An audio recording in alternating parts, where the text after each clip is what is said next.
Hello, hello, hello, hello. Yes, it's been a while. I always like doing these episodes, or I always wanted to do the podcast when I'm in some sort of inspired, positive mood. Because, like most things in my personal life, I don't like inundating people I care about with my perpetual woe. But who am I kidding? This is the podcast about the decade nobody prepared us for. Ouch, my 30s. And guys, I escaped. I made it out. I escaped from New York once again. And, I'll say this. I'm not in a great place, but I am. And I think perhaps that's why I'm not in a great place. Like, on paper, I have everything that I need. I have a nice little apartment that I'm subletting in LA, walkable neighborhood, got a nice salaried job that is challenging, but for all intents and purposes, very easy. And, I don't know, I'm having a little bit of an anxiety thing, of course. Like, I've always had my issues with Los Angeles. And yet, here I am again. But I knew why I was coming here, because I just felt so alienated back in New York. And I don't know, this is just going to be a lot of rambling, I think, at the get. But I'm gonna ease into this. It's been a while, and I'm just trying to catch you guys up. New York was a shit show for me. Between the stuff with my mom and my dad, and like this small town that I was living in. I had barely any friends there. I had my roommate, and that's about it. And the girls at the Crown Bar, which is now closed. So that was doubly. It was just going to get real dark. I mean, like, winter in Ulster County is rough without a pandemic. Add that to the mix, and you really are forced to face your decisions and your lack of interpersonal connections. So I knew I had to get out before the winter truly set in. And as I sit in balmy Los Angeles and I see a 2-foot 3-day snowstorm, I'm very glad I'm not back there. Now, all that said, there is a reason that I always left LA. There was something about the allure of the woods and sort of getting away from the big city that always appealed to me. But I guess the challenge in that for me is, like, are you comfortable, isolated in the woods in a, very small town because you aren't addressing the things inside of you that make you unable to handle stressful situations, i.e. living in a city, and the professional engagements that go with that? So the answer is yes, of course. Every time I left Los Angeles, it wasn't really because I was having a bad time, per se. For sure, LA has its shitty aspects, but most people that I consider friends live here.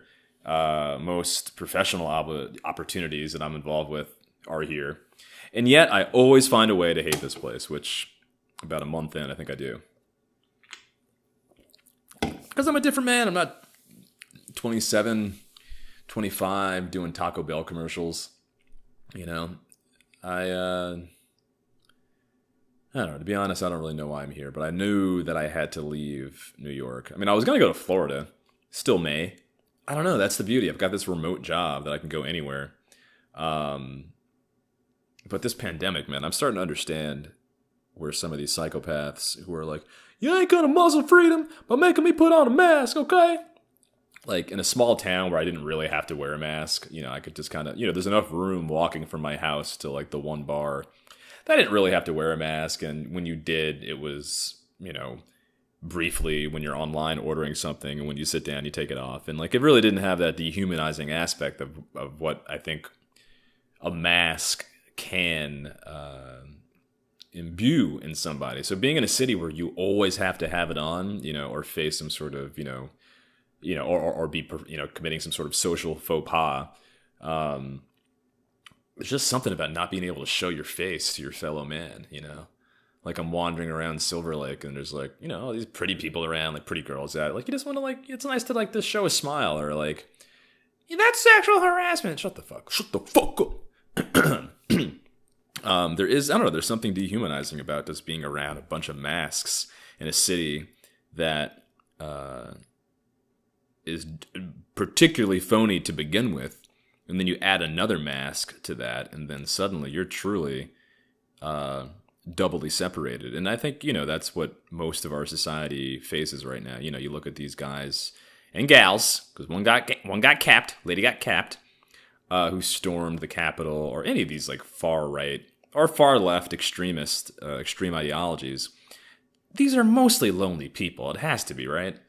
How many functioning people who have like really great friendships and relationships with their family and are like upstanding members of their community are like, okay, family, pack your bags. We're going to go storm the capital of our nation because we disagree with the outcome of an election. Like, that's the behavior of someone who's really on the fringe.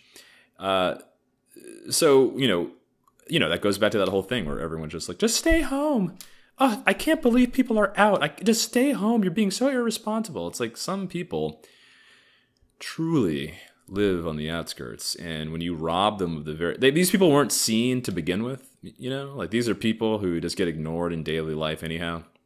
Maybe they're a postal worker or a grocery clerk, or just these sort of benign jobs that people don't really pay attention to. And then on top of that, you say, hey, unseen person, now you're really unseen. Like, throw that mask on and just, I don't know, there's something about your face and human interaction and connection that's so important. And I'm not like an I think masks are important and a good idea, like totally. I think it makes a ton of sense. But, there's a type of personality in this country and our society that is like, I want self-driving cars. I want contactless delivery. I'm okay with masks. I hate phone calls, no direct eye contact. There's a breed that's entering humanity that's very antisocial and like very okay with that. And I think there's another type of human, which is I think the majority of humans, who want to get in close, get that hug, happy to have a conversation with their, person giving them retail goods, and want to drive their own car and interact with other people. I think I don't know. City people versus country people, I think is what it comes down to. I think people who live in cities are sick of other people, and people who have space, like in the countryside, need people, and I think it's very basic. When you live in a rural society, it's like you have to kind of depend on others when the shit hits the fan, no matter how self-sufficient you want to be. So anyway, all this is just a long way of saying I'm in LA, and I don't know. The problem with this fucking podcast is like I have no idea who's listening to it. I got parts of my family. Yeah, you, who I love. Most of them, some of them, I don't know. But, I've talked about my father and stuff, and then, I say shit, and it gets back to him, and all he knows how to do is text me, like, hey, Duval, man, you see my Ferragamo loafers? I haven't talked to this motherfucker since episode, I don't even know what episode it is. Sins of the Father. I don't know, go back and listen to the episodes if you're just diving into this. He texts me, like, hey, have you seen my shoes? Because I stopped by the house to, like, get a winter coat or some shit. I didn't take your motherfucking shoes, nigga. And then I have women with whom I have held perhaps courtship. Who I don't fucking know. It's a lot, you're trying to keep it all together, and you realize like I can't keep it together for all you people. I can barely keep it together for myself. I had been seeing a girl, and she like texted me, and she's like, what are we doing this weekend? And I saw her like once a month at best. And I cared a lot about her. Do care a lot about her. But I was just in this, like I just mentioned and explained, I was just fucking lonely and feeling awful in this terribly isolated small town that I was in. And I was, in pain, just like, just all from the logistical aspects to the existential. I was not in a good place. And yes, I could have better communicated that to this girl. But it's hard when you don't even have the words for yourself to describe the woe that you're in. You just know that there's a gut feeling that says, you got to shift. So anyway, she texted me, what are we doing this weekend? I was like, I don't know. I'll call you back. I didn't call her back. And then she's like, I thought we were over this bullshit. I was like, we didn't have a plan. You just like blurted that we were going to go hang out, that we needed to hang out. And like, I see you once a month. And like, I don't know. So we don't talk. But I don't know, who fucking knows? She's a delight, and I care about her a lot. That said, I went on a date here in LA. Not because I don't mean to be like callous, but like I don't know. I haven't spoken to this girl since November, so I assume it's over. I go on this date with this, like, she's like a seamstress for, well, maybe I shouldn't say, for a company. And we had like talked for a while, you know, being safe, you know, like I spent like a week and a half, you know, digitally talking, you know, we FaceTimed, got to know each other and kind of hit it off. I thought we were simpatico on, she's like into like 80s yuppie fashion and like that's a huge thing for me. And like, I don't know, I just thought I was like, oh, this is cool. Anyway, we hang out. She comes over. We have some wine. Nothing crazy happens. You know, a gentleman does not, you know, kiss and tell, even though that's exactly what I'm doing. And yeah, so like, yeah, just really had a nice night. Nothing crazy. And then we kept texting, and we had plans to hang out again. And then like I wake up on Saturday or something, and she's like, "Hey, is it okay if we just be friends?" I was like, yeah, I was like, I risked my life to hang out with you. We're in fucking COVID in Los Angeles County. No, I don't need this like a random new pal. Like, this is the era of like, you know, focusing on who you got and what you got. Not just like willy-nilly being like, you know what I really need? A stranger I can listen to their problems. How come I can't say that sentence? You know what I really need? Is to listen to a stranger's problem that I barely know. It still doesn't seem like a proper sentence. Anyway, I don't fucking need a new friend. You know, I'm 34 years old. Like, I'm looking for something that, you know, is meaningful. And it sounded like she did too. And she's like, yeah, you know, I don't know. She gave me some weird, this is all rambling. It's been a long, long time since the last episode. So yeah, you know, I really have been trying to, like, you know, put together a life, you know, as it relates to your 30s and stuff. And, you know, trying to make more responsible decisions for whatever that means. And responsible doesn't mean not fun. Responsible doesn't mean not adventurous. Responsible, I think, just means learning from your mistakes and, you know, looking at the things that you want in your life and realizing that there are certain things you can't do in order to get certain things that you want in your life. And yeah, I mean, you know, a relationship and, you know, a house, just all these cliche things that I thought I'd never want. And I really wanted to create some form of back in New York on my family's property. You know, I really wanted to sort of invest in the idea of, you know, sort of building a future and a legacy. Not like giving up and having miserable children like some of my friends are, but laying the groundwork for what a future would look like. And I suppose LA is definitely not that. At least as far as it relates to other people. You know, this is a town of people who are out for themselves because they have to be. And what other reason would you be in LA other than to further your own professional agenda? Because otherwise it's generally a dirty, horrible place with, you know, high taxes, they tell me. I don't pay my taxes. Fuck you. Just kidding. I pay my taxes. I'm a good boy. Financially. Mostly. Yeah, so I don't know. Just, it's been a hard couple of weeks. I'm glad that I got out of New York. That's the most significant thing for me because I was stuck in this sort of repetitive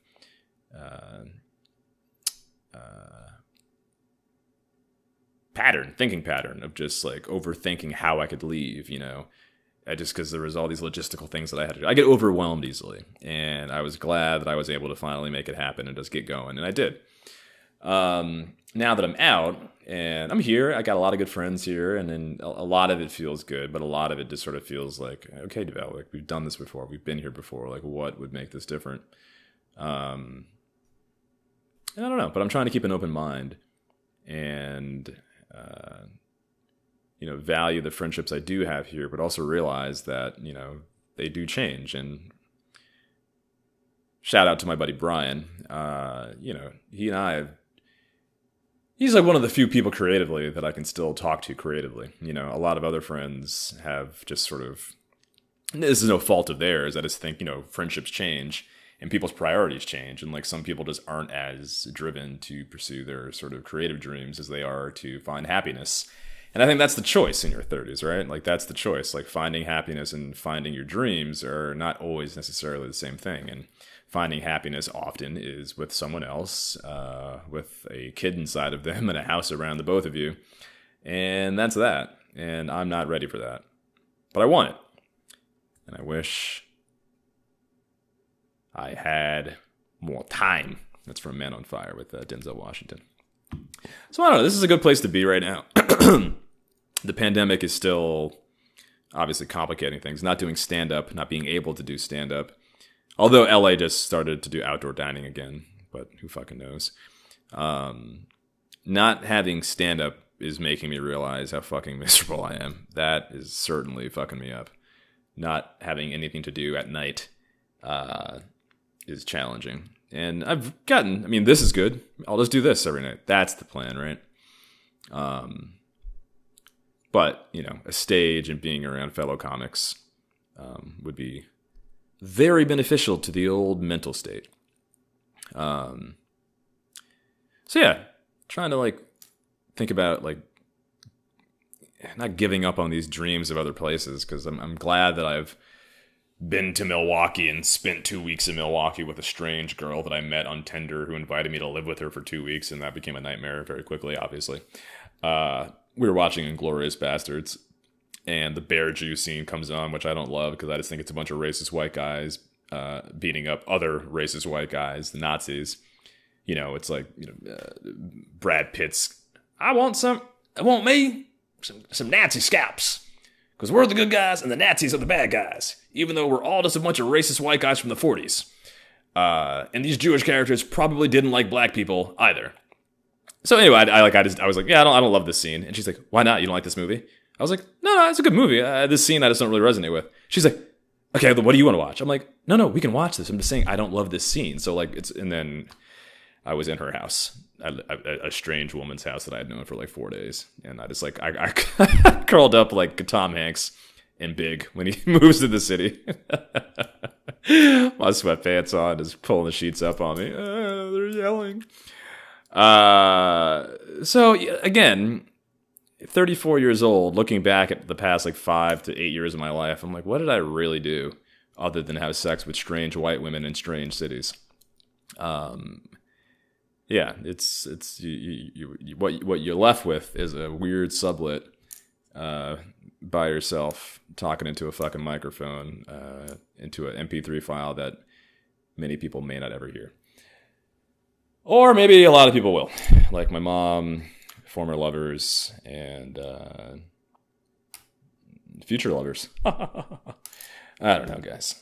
Yeah, I don't feel good. I don't feel great. I mean, but I do, and I'm on my way, I suppose. It's just ups and downs. You want it to be this one linear straight line up, but it ain't. You know. There's a physical therapy place that I'm going to that's in walking distance. It's like over this hill through Silver Lake, and it's a really nice exercise. I mean, I guess I can't express how inert and unhealthy I have been. I just, you know, years of sitting because I've been able to, because I have jobs that allow me to do nothing after being paid a lot, and depression and driving cross country like a maniac, you know, takes a toll on your nervous system, on your body. And I'm realizing just how fucking down to the bone that I've graded my soul chasing these dreams of childhood and youth. And they come at a cost. And I think that's perhaps why I'm so introspective now, because the future requires that I learn and not be so hard on myself. So I'm trying to give myself some space to breathe and evolve here. But I'm operating from a deficit. Wow, I don't know if any of this is making sense. If you're still listening, I appreciate it. Yeah.